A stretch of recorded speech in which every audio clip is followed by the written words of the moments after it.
Can I please have Josh Weber to the stage? Josh is Nate's partner and will be sharing their story.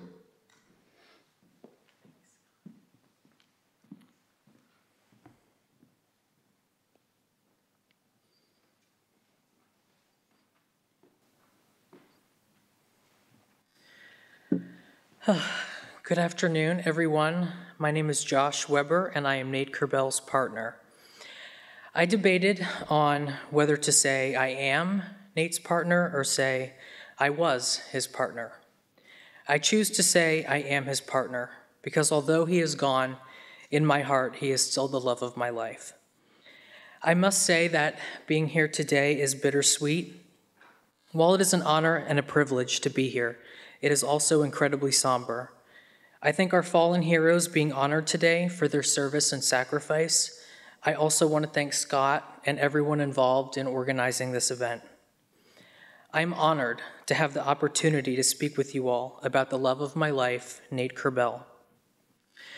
I'd like to share with you both who Nate was as a person as well as who he was as a police officer. He entered the field for all of the right reasons. He was moral, just, and genuinely cared about helping the communities he served. We frequently spoke about his work, both his achievements and his struggles. As an officer, he was particularly passionate about protecting those with mental illness and protecting animals. I used to work in the mental health field, and Nate would always pick my brain about how to respond to those struggling with mental illness. In his spare time, he also took multiple training courses for officers on how to respond to those suffering from mental illness. I can recall a story from work that he told me that I'd like to share with you. He shared with me how he and multiple colleagues responded to a call where a woman was causing a disturbance in her neighborhood. Unfortunately, his colleagues were very hostile and aggressive with her, which only aggravated the situation. Due to Nate's education and training, he was quickly able to suspect they were dealing with someone suffering from mental illness. They wanted to arrest her, but Nate could tell she needed help, and he convinced his colleagues to let him speak with her one-on-one. He spoke to her human to human. During their conversation, he learned she was suffering from bipolar disorder, had lost her insurance, and could no longer afford her medication, which resulted in the public episode. Nate was able to get her transported to the hospital, made sure her family was contacted, and even followed up to make sure she was going to be okay.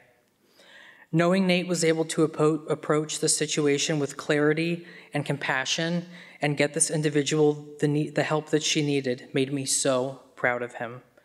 This is what serving your community is truly all about. This was the type of officer he was, and I'll never forget when he shared that story with me. It's also important for me today to address some of Nate's struggles in his career. Unfortunately, Nate faced adversity in the workplace due to both his personal oath to doing what is right as well as his sexual orientation. Nate did not have many friends within the departments he worked for. Sadly, at times he witnessed colleagues violating the rights of citizens and engaging in misconduct, which he reported. While this was the right thing to do, it was to his detriment as it negatively affected his rapport with his colleagues. I'm sad to say that Nate was ostracized and bullied at work for being gay. He sought help within the department but was ignored. He also sought help from outside organizations to no avail. When Nate and I met, he wasn't a police officer yet, but it was his dream since childhood. I witnessed him reach his dream, and I am so proud of him for that. It was devastating to witness what his work as a police officer was doing to him, not even because of what he saw and experienced in the line of work as a first responder, but because of how he was treated in the workplace. He went from being happy about achieving his dream career to crying almost every day because of the treatment he received. No one should have to endure what he did, especially in the workplace, and especially when you're wearing a badge and putting your life on the line every day. My heart broke for him and still does. Outside of work, Nate maintained a tough exterior, but inside he was a cuddly teddy bear. He was a devoted partner to me and a loving dog dad. He loved me and our dog Maggie more than anything in the world, and we felt that love. Nate took care of us and did everything to ensure we had a beautiful life. When I first met Nate, I was very young. I was only 19 and very lost and scared in life. After dating for some time, we eventually fell in love, and Nate did absolutely everything to help me in my life. For the first time, I felt safe, protected, and unafraid because of Nate. Nate was a lover and a giver and had a heart of gold. He always used to say, "I just want you and Maggie to be happy." He used to ask me, "Do I give you a good life?" To which I always responded, "The best." Without Nate's love and support and his giving nature, I wouldn't have been able to accomplish what I have in my life. Nate was so proud of me and believed in me, and he was my biggest supporter and always let me know that. I hope I'm still making him proud. My life with Nate, those were the best years of my life. I have deeply struggled with being happy since losing him. And I feel the best years of my life have already passed me by, and I'm still so young. Nate should still be here. I miss his infectious laugh, his smile, his eyes, the silly voice he spoke to me in, our weekly dinner and a movie date nights, and my favorite, falling asleep watching the Golden Girls together. Since losing Nate, I do feel an irreplaceable hole in my heart, and I feel like half of my soul is gone. There is a saying that goes, "Grief is love with no place to go," and I certainly feel that. I grieve Nate every single day of my life. Even over 2 years later, I still cry many days. Grief has turned my life into the performance of a lifetime, I feel. It's thrown me into a role, a character, that I've learned to rehearse and perform on command. I smile, I laugh, I tell myself and I tell the world that I'm okay, but inside I am broken.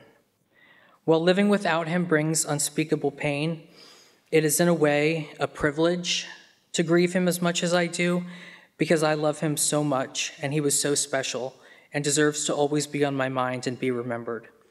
I often feel angry at the universe that this is reality.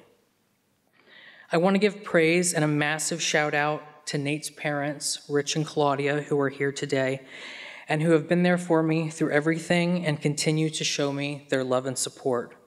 I don't know what I'd do without them. I love them dearly, more than words could ever express, and I'm beyond thankful to have them in my life. Although Nate is gone, I cherish the time we had together. Being Nate's partner was a true honor, and it is without a doubt what I'm most proud of in my life. Thank you all for taking the time to listen to me, for letting me share a little bit about my Nate with you and our relationship. And I find solace in knowing I am not alone in this journey of loss and grief, and I give all the love that I have to give to all of you. Thank you so much.